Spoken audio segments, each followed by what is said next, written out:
Start broadcast. And now we wait to see if live on the Instagram.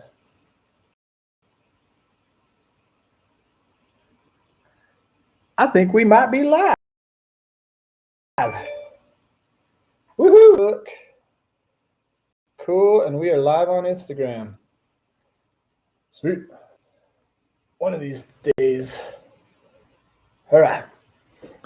Ladies and gentlemen, and all you other rugrats out there having a good time, hopefully on a Monday night, welcome to Monday Night Mead. Crazy graphics, explosions, rocket ships and stuff. All right. What is up, everybody? Welcome to Monday Night Mead. It is so good to see you. I can see you through the camera, through the wires, electrons into the air, into the atmosphere. And you right there wearing that blue shirt with the yellow on it. Nice. I like it. Hey, Monday night. Hopefully, well, Monday, it's so bright outside, it's hard to even call it night. But if you're somewhere else, if you are out on the East Coast or basically anywhere except Pacific time, it's probably a little bit darker than it is here. I think that's how the Earth works. I hope I know that because I taught Earth science for a while. Tonight, I am going to be enjoying a hot mead cocktail, and you know who makes those mead cocktails the best? That is Kelly, the mead mix master of disaster, not disaster, the opposite of disaster. And we're going to bring her on right now. There she is. What's up, Kelly? Hey, how's it going, Nick? Woo! Awesome. I think the caffeine is starting to kick in, so I am ready to go. Nice. So, do you want to start with a hot cocktail or do you want to start with the cold one? I want to start with just a real quick, if I can get a thumbs up or a yes from people on Instagram and Facebook and YouTube if they can hear us. Always like to do an audio check just in case. And so if anyone I'm watching on Instagram, if anyone can give me that thumbs up, that would be awesome. But yes, let's start with since I'm only going to do the hot cocktail, I want to get some mead in my system right now. So let's start with the hot cocktail. Let's start with the hot one then. Yeah, so the hot one is actually very simple. Sorry. Sorry to interrupt one more time. Yeah, no worries. Steve, do you want to come on? I can see you down in the little standby. Give me a thumbs up if you want to come on or a thumbs down if you want to wait. I just want to give him an opportunity. Okay, he's going to wait. Cool. All right. So Kelly, I promise. No more interruptions. Give us our cocktail. No worries, no problem at all. Yeah, so the hot cocktail is really pretty simple. We took Celestial Seasonings, True Blueberry Tea, and had that steeping. This one, I really like to let it steep for quite some time. It doesn't get bitter the longer that you steep it. It just becomes more flavorful. And I really like the taste of the blueberry in it. So I'm doing actually like a 3 parts to 1 part ratio in this one. You could probably do half and half as well. But I just like the subtleness of adding the Meadito to the blueberry flavor. It just kind of brightens up the blueberry, gives it a little mint and lime in there, and it's super tasty. Nice. Yes, did you put it in? Have you tried it? Yeah, I did. She didn't win a little early. Oh. Crazy echo right there. What do you think? I didn't let the blueberry quite sit, I think, as long as you just said. So I think it'll become more and more flavorful as it sits here. But good. Really crisp. And I'm hoping the blueberry will keep a little bit longer. And I didn't do a 3 to 1 ratio. I did more of a half and half. I think the half and half tastes just fine too. But I just kind of prefer this one a little heavier on the tea. Maybe it's because I love that blueberry tea so much. Yeah, it was interesting. We're getting a lot of good feedback from this one as far as the way that it tastes, but I think we are heading into summer and a lot of people are going to be more interested in cold cocktails coming up rather than hot. So maybe if people could give us some comments on whether they think we should keep the hot cocktails or just go with cold ones from now until fall comes around, that would really help me a lot in figuring out what we should do with our next round of cocktails. Yeah, that's true. Yeah. Ooh, as the weather warms up.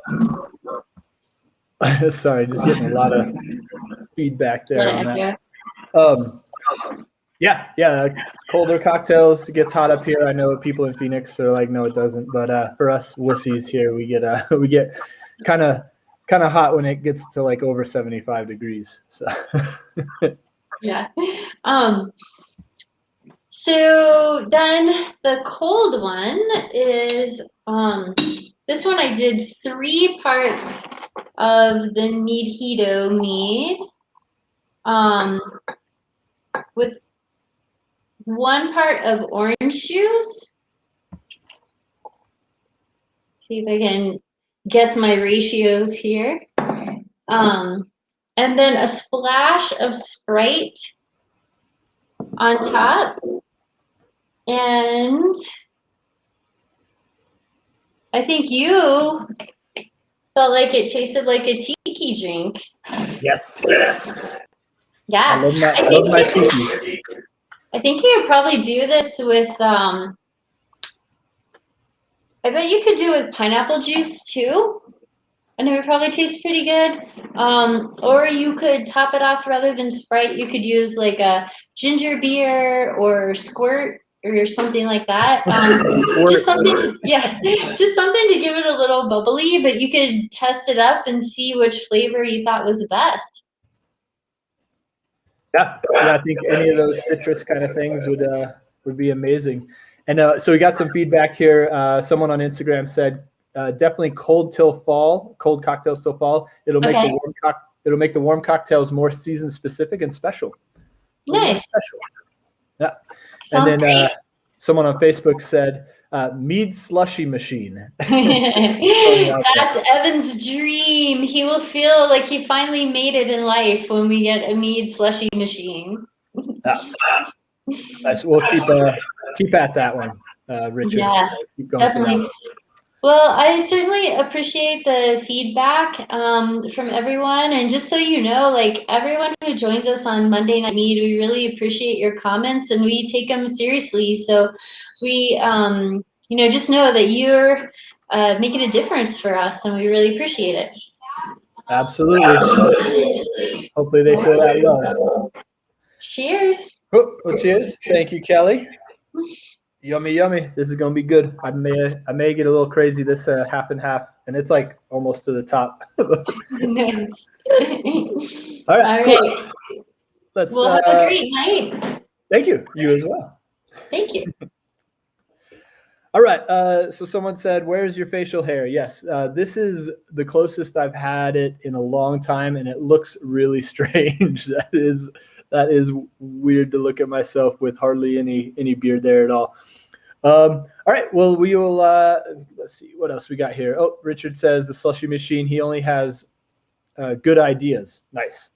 And then what about Cinco de Mito? We'll talk to Evan about some kind of Cinco de Mito thing. That's actually, if we're going to do something, we need to do that fast.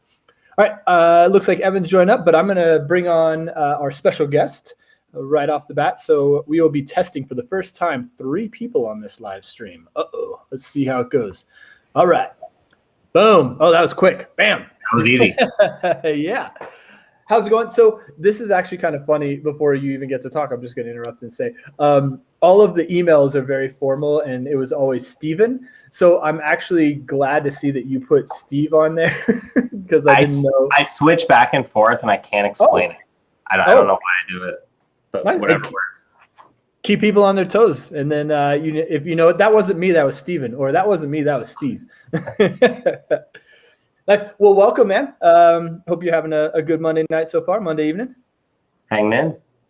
Nice. Sweet. All right, I'm going to see about pulling Evan on here. Oh, it's showing his – so they're kind of out in the – not in the boonies, but they're kind of far from town, and his bars are super red right now. Oh, I got red bar. You do, but look at you, still looking handsome as ever, even with the low bars. I'm hoping for 8-bit. I'm a lot prettier then.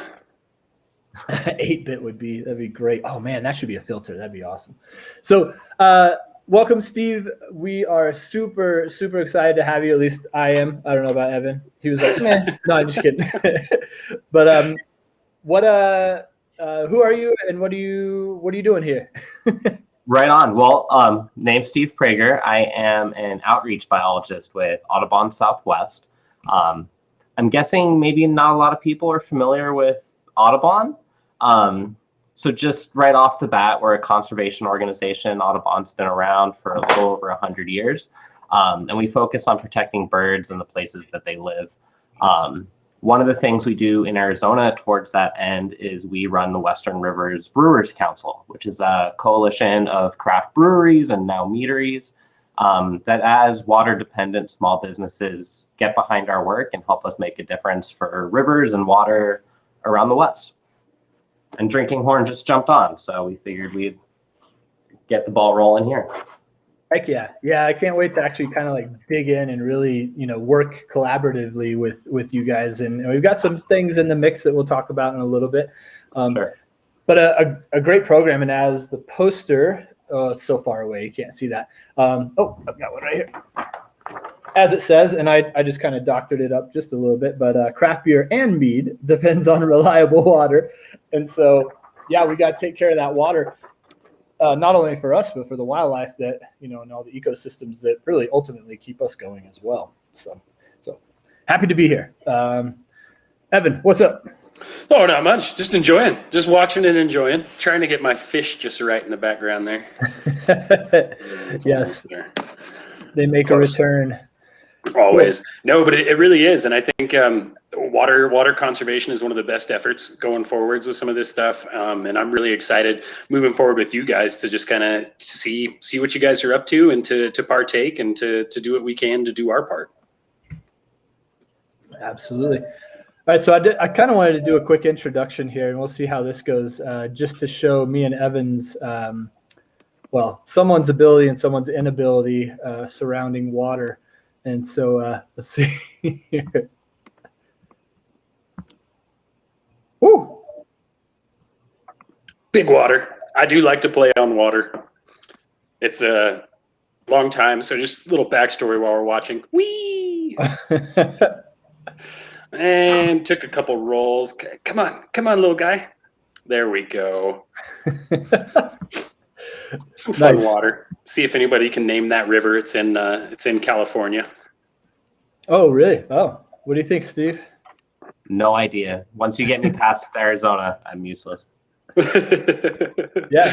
And speaking of like a different state, we will talk about that, but we got to watch me and my inabilities here. Well, that didn't work. That was awesome. What in the world? What is that? You can tell it was a rapid. I can definitely see the tiny rapid. It's a tiny rapid from here. Okay, so that worked great. That was awesome. Let's go back to not having those videos there. That was basically me at Skull Rapid getting dumped before I even got to the rapid. So someone's got skills and someone is totally inept on the river. But Steve, do you do any fun things on rivers? I kayak a little bit, not quite. Probably more like you, Nick. Less like Evan. Yeah, I go for a swim and I sometimes take my kayak along. That's about right. Yeah. Sure. So Evan mentioned California, another state with water, but you guys with Audubon just combined Arizona with another state, right? We did. We just merged the Arizona and the New Mexico offices. Nice. A lot of the things that we deal with, from water management to climate change, they kind of cross the state line. They're very similar state to state, at least here in the Southwest. So by merging offices, we're able to make a little bit bigger of an impact and learn from each other on both sides.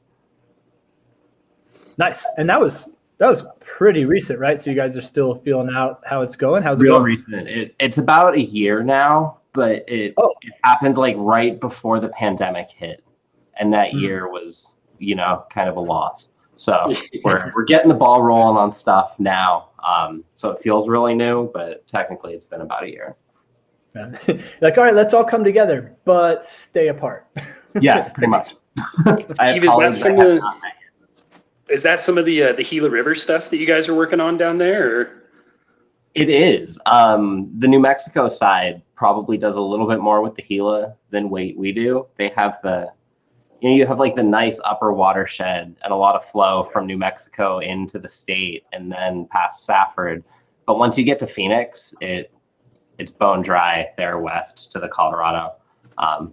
So they have more opportunity to do a lot of good work than we do here in Arizona for that river anyway. Definitely. So like a little backstory, I used to do a whole bunch of ESA stuff for Fish and Wildlife Service and whatnot. And we got to work a lot on the Gila River down there with the Gila cutthroat trout. And that's, the headwaters up there in the Gila are just some of the most beautiful land I've ever seen. And just beautiful crystal clear streams and everything. And then moving here to Arizona, I drive over the Gila River on some of our delivery routes. And it's just like, oh. Yeah, it's a bummer. Phoenix kind of made itself known in that corridor there. But yeah, I come from fisheries too. I did my early work was not quite in the headwaters, but in the tributaries up in the White Mountains, working on spiked dace and loach minnow. Nice. Yeah. Nice. I've done a lot of dace and minnow work as well, for sure. There's if you're on a computer, somebody can search. None of us need to do it. Nobody needs to see it right now. But you can find some work I used to do with the Rio Grande silvery minnow. And so just type in Rio Grande silvery minnow. It's probably the only thing that comes up still. Very cool. Nice. So you guys are obviously fish people, and Audubon is really focused on birds. Is there a division that also deals with the fish? Because I think one of the major, I'm sitting here putting words in your mouth probably, but one of the major things that you guys look at is water. And so is that something, is there like one office is like all about fish and one's all about birds, or is there ever any like butting heads, or is it really just a big bird focus? It's a big bird focus, but it's a sham. I'm a snake guy. I like reptiles. Started working with fish. But, to protect reptiles, you can conserve like a small patch of habitat. For fish, you could keep one reach of river healthy for those fish. But birds are absolutely everywhere. They migrate. They use huge chunks of land. And you really can't talk about protecting birds without talking about protecting water or tackling climate issues or dealing with urbanization or agriculture or pesticides or you name it. Everything kind of intersects with birds.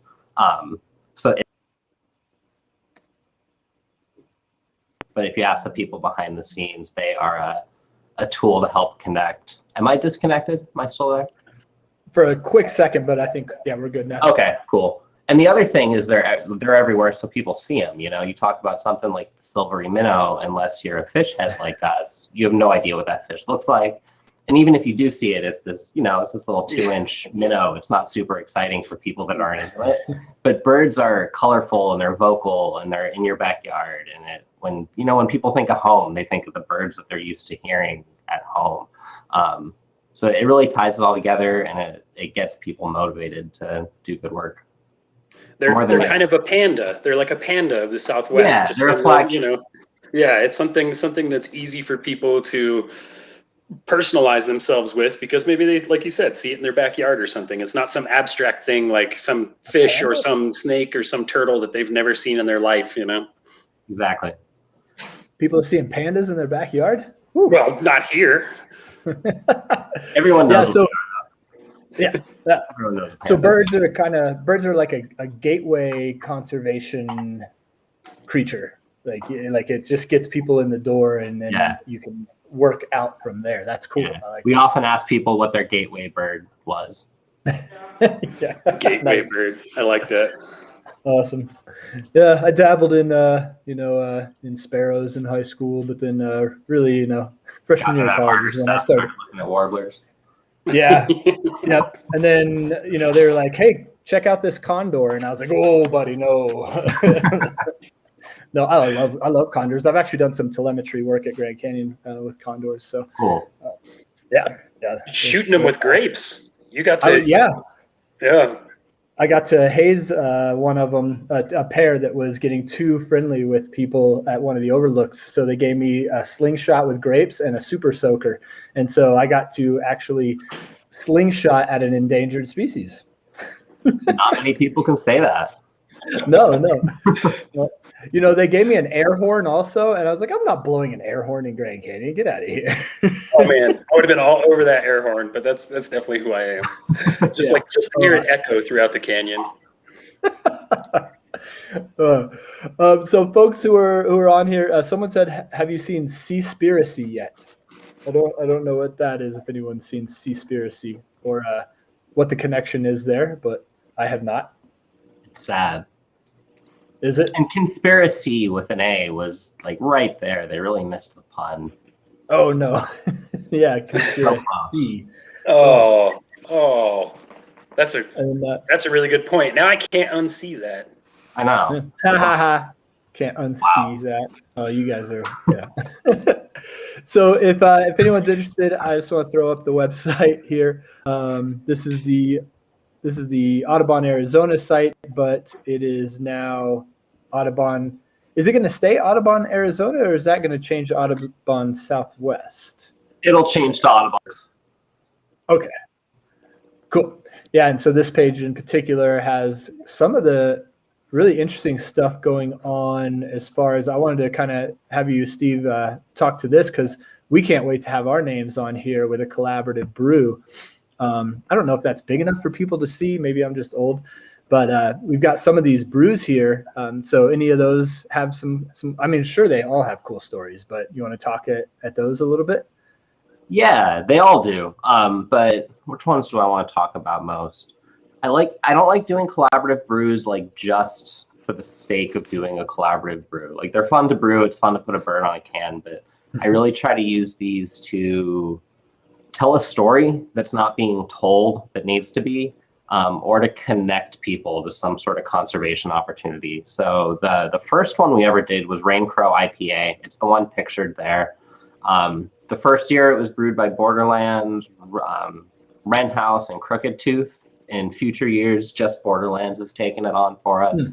But we launched that one around when this big package of legislation called the Drought Contingency Plan was being pushed through the Arizona legislature and also with companion legislation in like the 7 Colorado River Basin states. And basically what the Drought Contingency Plan, or DCP, was a collection of bills that would determine who takes cuts when, if we see a shortage in the Colorado River like we're seeing this year.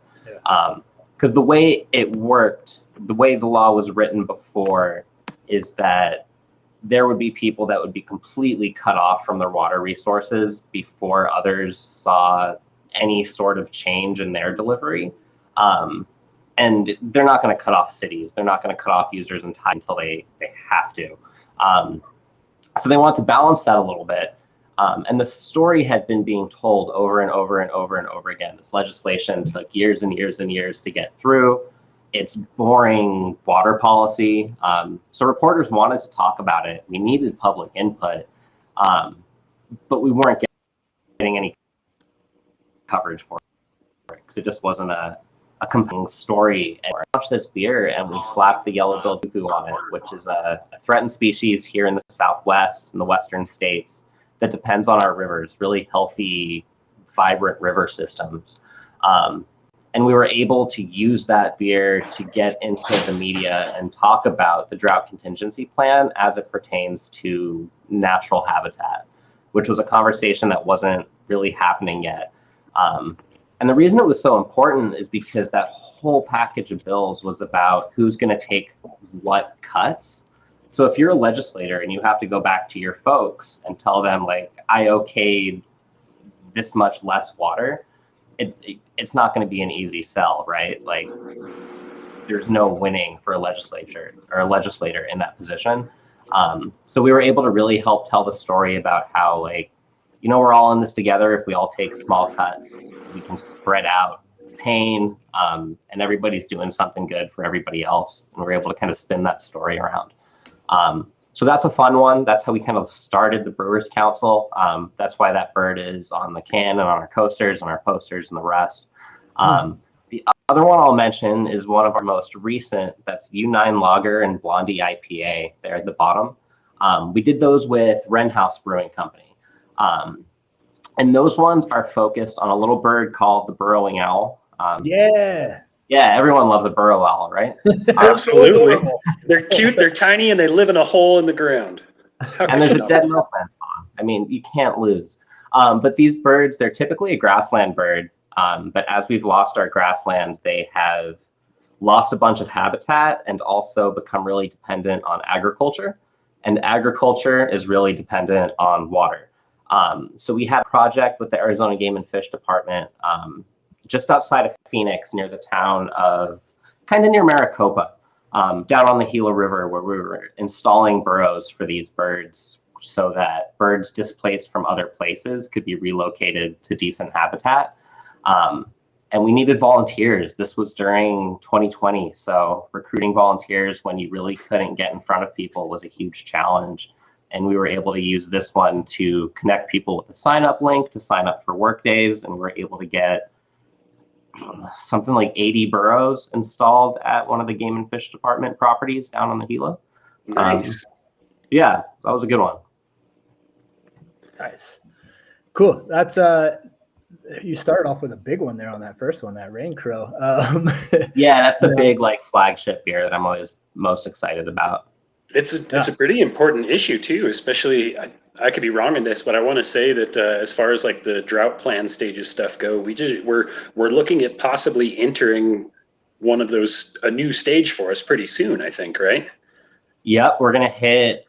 We've been in a tier 0 shortage, is what they've called it. We're gonna hit tier 1, I think, probably in 2022, and that's all based off of levels in Lake Mead and Lake Powell. So yeah, probably in 2022. And had we not signed the DCP, since Arizona was kind of last to the table when all the states were dividing up the river, we are last in right to that water. So we would have lost all of our water before California lost a drop. So yeah, it's a really good thing that we were able to get ahead of the game and get that plan in place before we are where we are today. Man, well, thank you for doing that. Holy cow. Oh, don't thank me. There's a lot of people. The whole state of Arizona. For generations. Yeah. Nice. Cool. Well, those are awesome projects, and that was only 2 out of the list there. And then, do you want to talk about the thing that we've potentially got going, or wait till it's a little further along? I think we should. Oh, okay. Nice. Why Oh, not? absolutely. We I don't probably know. won't be pushing it for about a year because we're not quite ready to be calling on volunteers yet. But y'all are up there in Flagstaff. Flagstaff has a lot of the forests that are the watershed for the rest of the state. Water starts with you guys' snow and melts down in our drainages and ends up in Some years. in the rivers. Yeah, in the good years, right? And you guys are fortunate up there. You have a bird called the pinion jay. It's maybe about a crow-sized bird. It's a dusty sky blue, and it's really tied to our pinyon juniper forests. It collects pinyon seeds and it stashes them in the ground, kind of like a squirrel. It goes back, looks for those seeds later, only remembers where so many of them are stashed, and you end up with new pinyon forest because of it. They're really a keystone species in that habitat type. But as things get hotter and drier, we're losing pinyon pine. And these habitats are becoming more just like juniper scrubland. And we're trying to figure out what's going on, what makes good habitat for these birds, how we can get behind it. And there it is. It's a good looking bird. Try to figure out what we need to do to protect it. And to do that, we're going to need volunteers out there in the field willing to head out into this habitat and figure out where these birds are. And to help draw some attention to that need, we're hoping to do a Pinyon Jay Mead with y'all probably sometime early next summer, late spring, something like that. Yeah, Yeah, any excuse to use, I mean, a great cause, but any excuse to use juniper and make a somewhat, gin flavoring in a mead is, I think all of us, me, Evan, Kelly, the brewers in the back have been just kind of feeling out when we were going to use juniper. So this is a good opportunity to make that mead and maybe a blueberry gin kind of thing. So these guys, I was totally trying to find a picture of this cute little bird. But you said that the habitat, because of droughts and climate changes, is shifting. Is that what you were saying? Yeah, it's becoming more juniper, less pinyon pine. Okay. Yeah. Okay. Sorry, I was trying to find this little cutie here. So the PJs. So the PJs. Oh, that's hilarious. I call them the PJs as an ecosystem. The pinyon juniper. Yeah, pinyon juniper. That's where it comes from. Yeah, but also the PJ, J-A-Y, PJs. The PJs and the PJs. Oh man, that's right. It's circles. So many circles. Yeah. Nice, cool. So yeah, can't wait to get that going and be a part of that. I know a lot of people here at the brewery or at the Meadery. We've got this Brewers Council we're talking about in my head. Especially me and Evan are all about trouncing around in the woods and responsibly cool stuff. Yeah, trouncing maybe. Stay on trail. Cool. So one other kind of bit that I wanted to talk about is something pretty recent, the Recovering America's Wildlife Act, that is, I don't know where it's at right now. I remember seeing the email about it that it got put forth on Earth Day. Those things probably take a while to get any movement. Is there any news on that? I'm not sure where it's at right now. It was introduced in the House or the Senate. I think it was introduced in the House, and then it was going to be moving over to the Senate. I don't know that it's received its vote yet, though. Okay. But that's a really exciting piece of legislation. It's a federal bill that's going to put a lot of money toward, it's a good word for it, like non-game species, things that people don't hunt and fish. So that includes like our threatened and endangered species, things like the cuckoo, but also just a lot of animals that game departments sometimes don't pay a whole lot of attention to because they're not elk, they're not deer, they're not bear, they're not things that are making money for the state. So they get overlooked a little bit. And this would put a lot of attention behind species like that, including the pinyon jay. And hopefully through that work, we can kind of get ahead of the curve and not end up having to list those species as threatened or endangered down the road by doing the work we need to do now. That was something that really caught my attention, was the proactiveness of it, getting, like you said, ahead of the curve. So that, I mean, and if you think about it, that if you do that down the line, that could be fiscally responsible too. There's, I'm sure once something is endangered or like, all the movement and protections that have to be put in more extreme, that side of it are, could be pretty expensive. So maybe it's kind of, what's that expression by Ben Franklin, like penny or ounce of prevention is worth a pound of cure, something like that. I think you nailed it. Nailed it. Woo! Cool. So yeah, I definitely wanted to see if there was any news on that. I know it's super new because it was just put forth on Earth Day, which was, I don't know what, like a week ago. It is. So. I think it'll be good. I think it'll be good to do a lot of the, I like how you guys utilize some of the citizen science stuff and people out there that are more than willing to try to get out and do what they can do. They may not be a biologist, they may not be a scientist, but they do appreciate our wild spaces and want to do what they can to help preserve them. Absolutely. You don't have to be there'll probably be more detailed studies that go on about the pinyon jay through like the Game and Fish Department and us and stuff. But like this initial, where are these birds? What are they using? Is something that anybody can jump in on. And it also, for us, it helps us have conversations with groups that might not agree with us all the time. Like I can't say climate change in every circle without kind of shutting down the room. But I can say it's getting drier. I can say pinyon jays are having a hard time. And even people that might not be on board with the climate change concepts tend to care about the birds in their backyard and want to do something about it. So we can kind of avoid some of these political issues and just keep it focused on birds and still get good stuff done. Absolutely. That's awesome. That is awesome. Anything else out there that you want to kind of talk about or plug the Audubon Southwest is digging into right now? Anything else that I want to plug?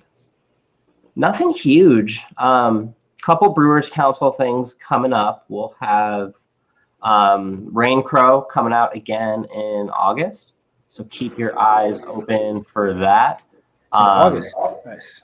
Yep. And then I think the next exciting one after that will be in the fall. And that'll be Hummingbird Springs Sour Saison with Arizona Wilderness. Nice. For the past little while, we've been combining with garden improvements down at their brewery, putting in native plants that are beneficial to birds in their space, and then using that kind of demonstration garden to connect people with opportunities to do that at home. So in the fall, if you want to help us plant some plants, buy some beer, buy some plants, keep your eye out. We'll be doing that at Wilderness. Nice. Yeah, we'll throw that people's way too if we catch on to any of those specific dates. Oh, I'll keep you posted. Yeah, I know you will. Nice. What are some easy ways that people watching either now or later when they watch this can hop on and help? The easiest way is to go to that the Brewers Council website that you were just at. And I think in like the top paragraph there's going to be a hot link to join the Western Rivers Action Network. And that is the mailing list at Audubon Southwest that we send our action opportunities out to. You'll hear about things from the Brewers Council, so you'll be first on the list to hear about collaborative brews and stuff coming out. But we'll also keep you up to date when we need your voice. When there's a piece of legislation moving through, be it something like the DCP or the Recovering America's Wildlife Act, and we need you to speak up, we'll send you an alert. If we have a volunteer work day, something like the Burrowing Owls, partner with Wren House, we'll shoot that your way. When we're looking for volunteers for Pinion Jays, you'll hear about that. So signing up for that network is the easiest way to hear about all things water related going on with us. Nice. Oh yeah, that's great. Actually, that's a great first go-to. Just sign up for the newsletter and make sure that you keep an eye out to make sure it doesn't go to your promotions folder. I know that at Gmail. Put it into the primary. Don't miss out because I think the ability to just go on and write a letter when there's a comment period, those kind of things to help out that way is something I used to be like, oh man, I'm not going to take that time to blah blah. It's so easy. It's so easy and it makes a difference. At Audubon we like to hit things from kind of all angles. So a piece of legislation comes out, they'll be seeing our people in their office, they'll be getting letters from us, they'll be getting phone calls from us, they'll maybe be meeting in district at one of our brewery partners. They really can't take a step without hearing from Audubon when something's going on, and those online alerts are a key part to that. And the other thing with it is just that everybody cares about water, whether you know it or not, be it brewing mead or birds or just having water come out of your tap here in town. Just being alive. Being alive. Yeah, everyone cares about it. And water policy is just so complicated and wonky that it's really hard to look at a bill and figure out how this impacts the stuff that you care about. And I think we do a pretty good job at this is another pun, but I can't think of the right word, kind of distilling it down to the easily understandable pieces so you can figure out why you need to take action, what you need to say, and why it matters. So yeah, good list to join. Nice. Awesome. That's simple to do and can mean a big impact. And thank you guys for doing that distilling. We'd like to thank all of our distillers for sure. Now you included. Whoa. Both of us have our alerts. Phone. Cool. Well, that's awesome. What's up? I think it was a ghost. Whoa. That was weird. Everyone else hear that voice? I heard it for sure. That's strange. Yeah. Oh. Ooh, yeah. I'm expecting like another box to pop up and just be like, "You guys want to play a game?" Oh god. Totally off topic, but that's what Monday Night Mead is for. Speaking of playing games, Steve, you get on a rope every once in a while as well, right? You do. Yeah, not as nearly as much as I should, but yeah. Yeah, I think we all say that as we get older and get more responsibilities for sure. But yeah, we got to get on a rope. And Oh, it's not the this guy- responsibilities. I'm just afraid all the time. You're just I'm what? like, I'm just scared. I'm like terrified to lead. Oh. So that's my problem. It is, yeah. Getting that lead head is definitely well, but you canyoneer also, right? Yeah. That's what we need to do. So if there's any time that you're up here, once we get like the pinion thing, or I don't know, I guess summer like is really hot in the deserts coming up. I know this guy and me have been talking about getting doing a canyon. Actually, never mind. He just like tore his knee apart in half. So actually, Steve, if you want to get and go down a canyon, this guy can have refreshments at the end for us. That'd be sweet. I'll keep the mead cold at the truck.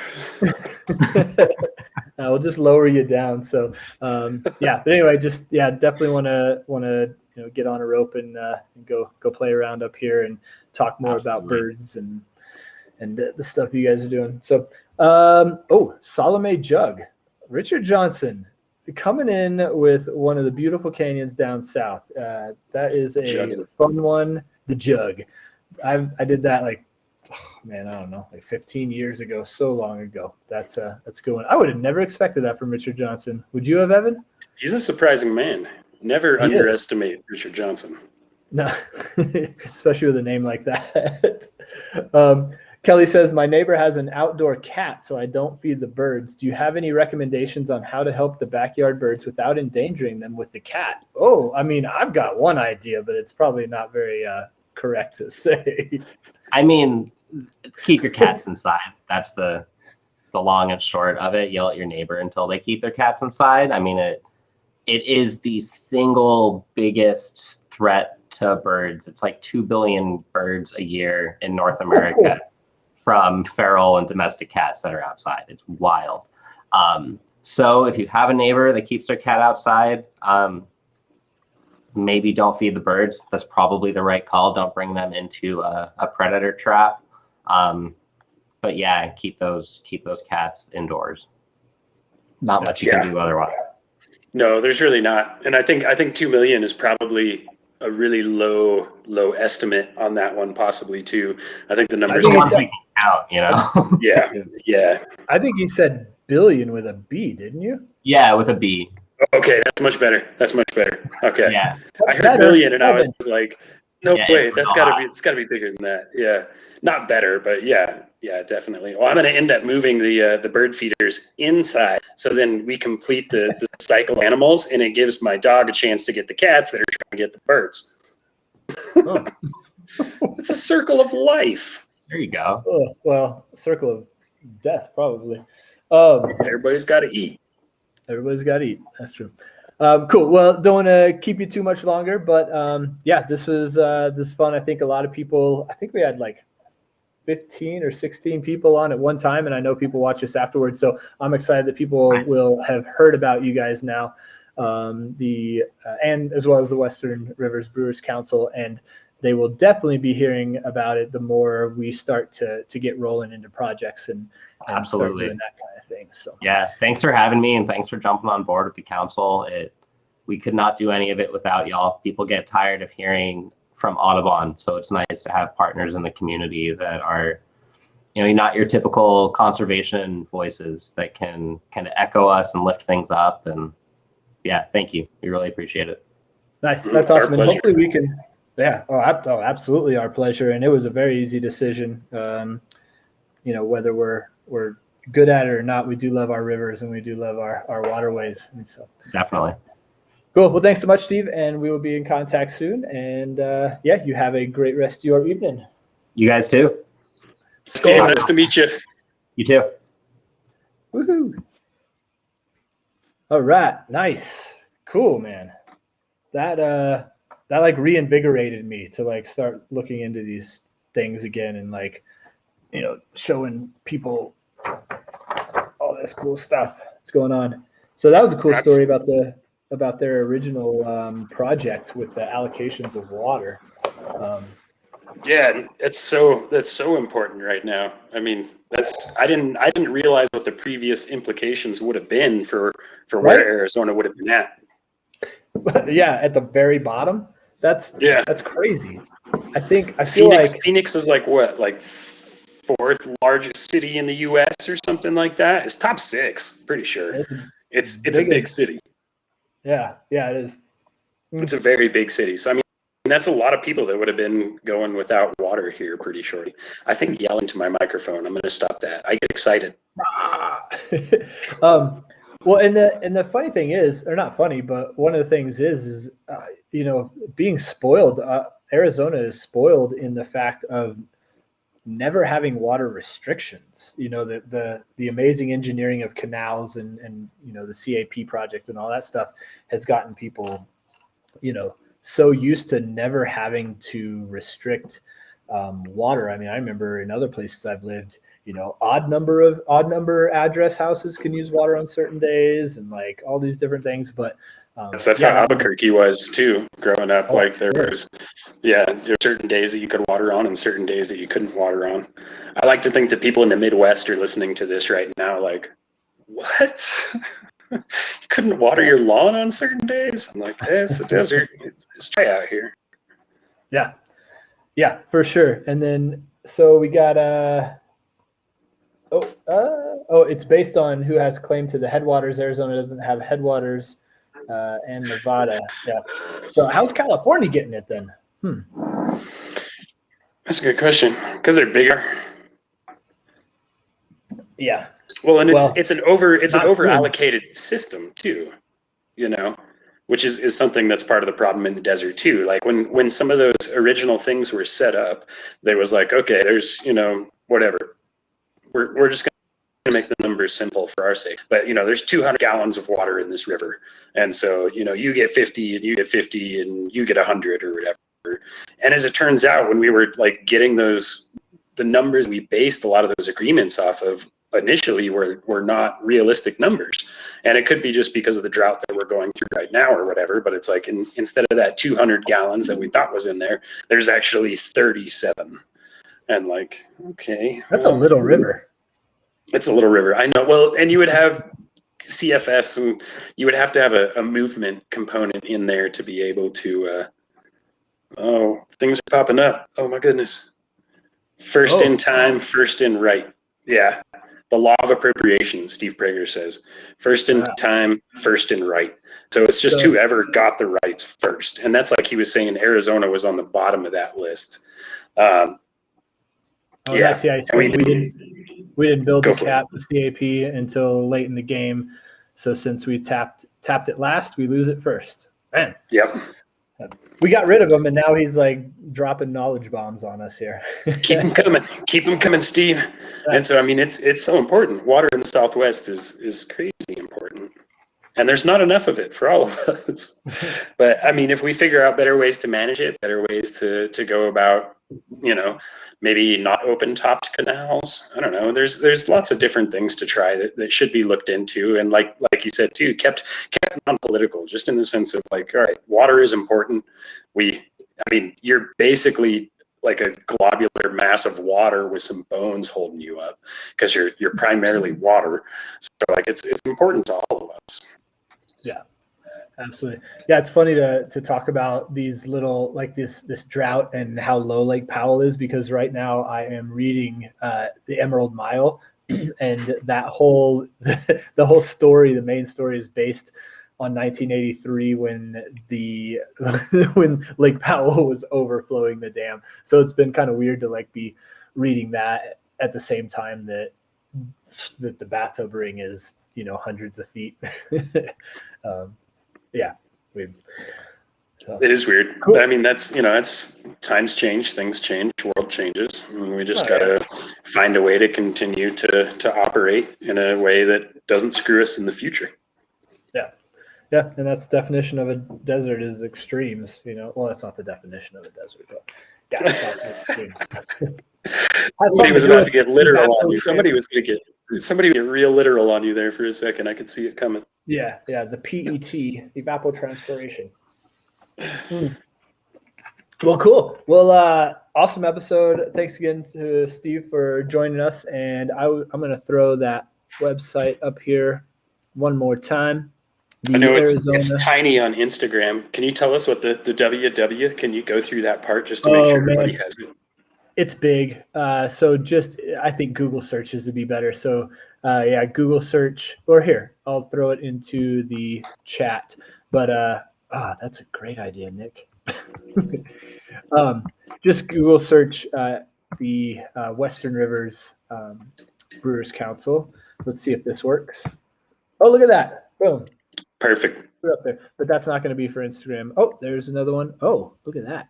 That is I love it. Bitly. Sweet. We can post that into the comments on there. Make sure that everybody can get a hold of that guy there. That's what we want. Oh, thank you, sir. Yeah. For sure. So bit.ly, bit.ly/WRAN Brewers. Cool. I wonder am I being an idiot with what the Western Rivers, what's the A in? Audubon. Oh, Action Network.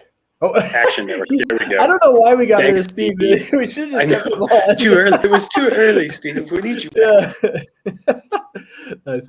Cool. Well, we'll definitely post it, but yeah, go on there, sign up for the newsletter. If your email is, packed full, well, get rid of other stuff. Don't get rid of this. Add this on. So, because we all love the birds, therefore we all love. Whoa, wait. We all need and love water, therefore we need and love the birds, therefore we need and love the fish and the little snakes, the little slithery guys, all the reptiles, all the herps. Everyone loves herpes. I love newts. Oh, newts. Except for one. There's one. All right, cool. Well, anything else? Let me take this off here, make us a little bigger. Zoop. No, anything on your mind? I think that's pretty solid. I mean, I've always got things on my mind, but yeah, Meadery. We got about 5 minutes here. So Mead Hito is supposedly doing great at the Mead Hall. The slingers are saying people are absolutely loving it. In fact, Hallbjorn, his response, I was like, "How's Mead Hito doing?" He's like, which is an appropriate Viking response. Yeah, just a grunt and a happy nod. Yeah, it's going well. Absolutely. So birds and the bees was something that two people have brought up now. That's great. The Audubon Society and Drinking Horn Meadery bringing you the birds and the bees. I love it. And it's all about love. That's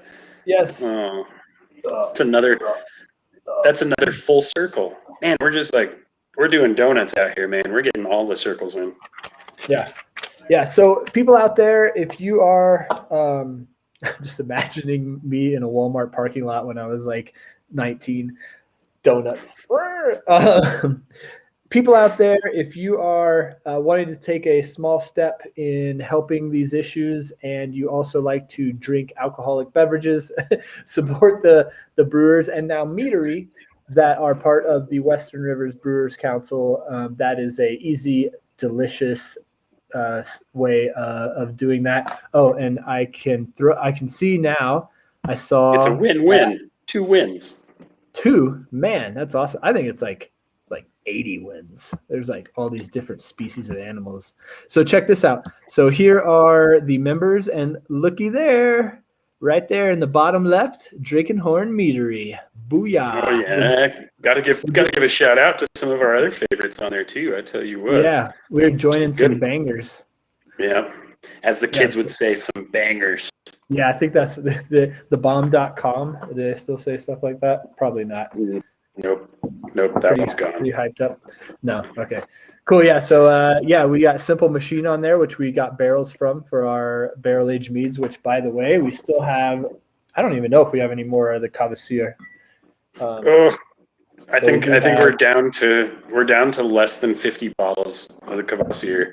It's going to be gone. I didn't know we had that many. Nice. We got 3 cases at the Meadery, and then okay, all right, way less than 50, less than 30, but there's still a few. So get her while she lasts. Yeah, a little Horn of Diablo there. This one. So Kvasir, I really, really, really liked. So much so that I forgot about our other two, but this Horn of Diablo, I had a little bit. I actually only had a little bit and then recapped it, but had a little bit of that one the other day. It was so delicious. But yeah, Simple Machine we saw was on there.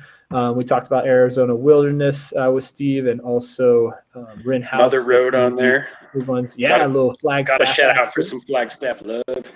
Yep, and in between us, we got Sedona Beer Co. Love those guys too. You can find our mead there, and you or me anytime. Also, when I'm down there climbing or running down there in the donut, as I call it. It's not a proper Sedona run if you don't stop by the brewery. Well, the problem, they're not open every day. That's you hear me, Collie? Be open every day. I'm crying about it here. I'm crying tears of sadness. Tears of sadness. All right, 2 minutes. 2 minutes to talk about some random stuff. I'm looking around the meadery. What else we got? Our next America one comes back at the end of the month. I didn't know if you wanted to say it or not, but yeah, America, absolutely. Hibiscus blueberry deliciousness. We had a lot of complaints last year that people didn't get a chance to get a bottle. And we got so tired of hearing the complaints that we made 2 batches of it. So double batch. We got you, everybody. Don't worry. You'll get your America in this year. Yeah. It'll be good. Just don't light any fireworks off where you could burn things for America Day.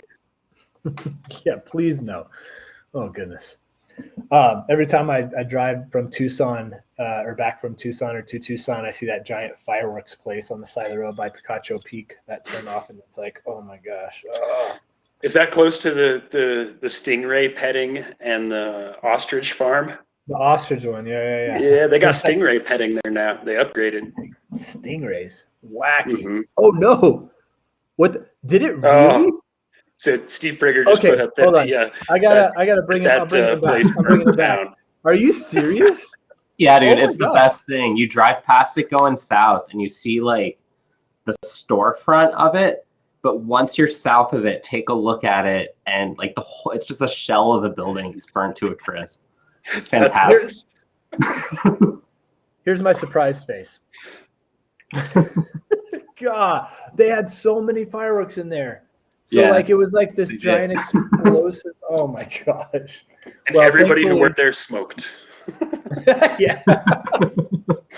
And dragged chains along the back of their car. Man. Oh, we're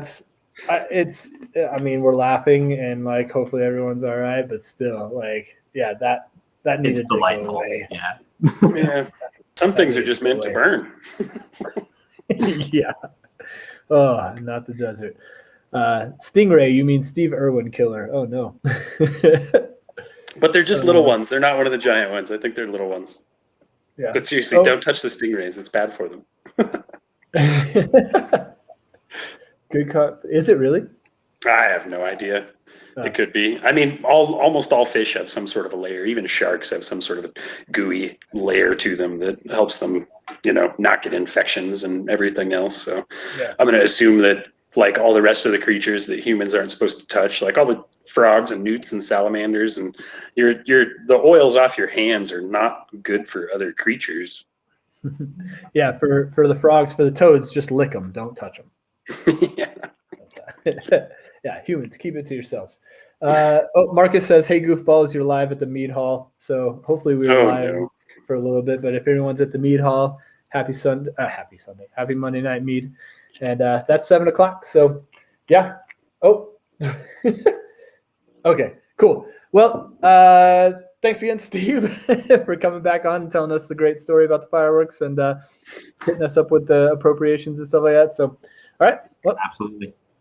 Cool. Well, that's it for Monday Night Mead. I will see everybody. We'll see everybody 2 weeks from now. And cheers. Skol. Cheers, everybody.